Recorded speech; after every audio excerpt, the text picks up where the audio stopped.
कोयटा से 113 किलोमीटर दूर एक पहाड़ी सिलसिला है जिसे ख्वाजा इमरान का पहाड़ी सिलसिला कहा जाता है।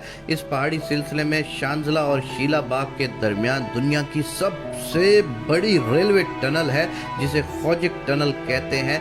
ये वही टनल है जिसकी तस्वीर 5 रुपए के मतरूक नोट पर हुआ करती थी। ये टनल 14 अप्रैल 1888 को तामीर होना शुरू हुई। ये 5 किलोमीटर लंबी है और इसकी तामीर में लगभग 800 मजदूर हलाक हुए और उनमें से अक्सर वहीं आस पास दफन हो गए और इस टनल में 1,97,24,426 ईंटें लगी। मजदूरों की अव्वल सफ खुदाई करती जाती थी जबकि पिछली ईंटें लगाती जाती और उनसे पिछली सफ पटड़ी बिछाती जाती थी।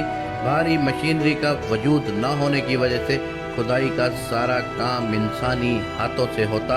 इस टनल की तामीर के लिए 80 टन पानी रोजाना की बुनियादों पर सर्फ होता। दिन रात काम करने के लिए 6,594 चिराग जलते जो पूरी टनल को अंदर से रोशन रखते।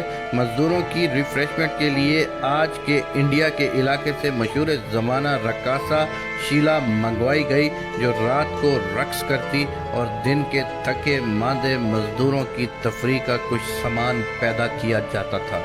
अब आइए इस दिलचस्प और अजीब टनल के सबसे मजेदार पहलू की तरफ। इस टनल के इंजीनियर जिसने इसका सर्वे किया था उसके मुताबिक अगर पहाड़ के दोनों तरफ से इस टनल की खुदाई की जाए तो 3 साल 4 माह और 21 रोज बाद दोनों तरफ से खुदाई करने वाले मजदूर एक दूसरे से आन मिलेंगे। 5 सितंबर 1891 को इंजीनियर्स के लगाए और बताए गए तखमीने के मुताबिक इस टनल ने मुकम्मल होना था। मुकर्ररा तारीख नज़दीक से नज़दीक आती जा रही थी और सिरा नहीं मिल रहा था।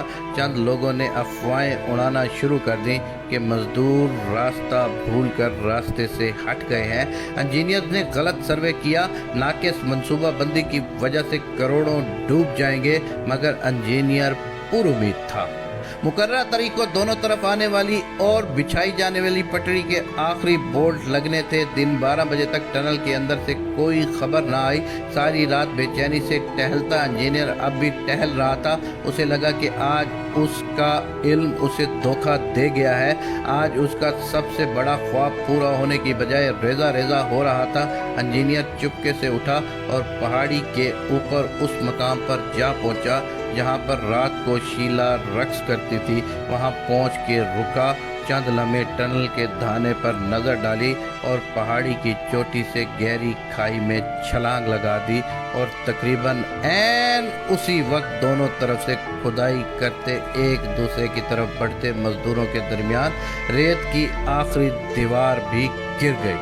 दुनिया की सबसे बड़ी खोजक टनल मुकम्मल हो गई। दोनों तरफ के मजदूरों ने एक दूसरे से गले मिलने के बाद अपनी अपनी मुखालिफ सिमत में दौड़ लगा दी और नारे लगाते चीखते चिल्लाते 2.5 किलोमीटर का फासला तय करके टनल से बाहर निकले।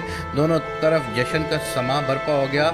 मुआन किसी को इंजीनियर का ख्याल आया और जब तलाश की गई तो इंजीनियर गायब था। काफ़ी देर बाद किसी ने खाई में किसी इंसानी लाश की निशानदेही की और जब देखा गया तो वो वही इंजीनियर था जिसने दुनिया की सबसे बड़ी टनल का सर्वे किया और उसकी फिजिबिलिटी तैयार की और मुकर्ररा मुद्दत तक अपनी कमिटमेंट पूरी ना होने की सूरत में नदामत से बचने के लिए पहाड़ की चोटी से छलांग लगा दी। तारीख में इस जैसे कई वाक़यात मिलेंगे मगर तमाम के तमाम काफरों के हाँ अगर आज के जिम्मेदारान होते तो यकीनन दरमियान में ही छोड़कर किसी नई तरफ से शुरू करा देते और अगर फिर भी कामयाब ना होते तो पहाड़ से छलांग लगाना तो दूर की बात आंखें तक नीची ना करते। अपने मुल्क में बड़ी से बड़ी आफत मुसीबत या हादसे पे जिम्मेदारान यूं बगले झाड़ देते हैं जैसे कुछ हुआ ही नहीं।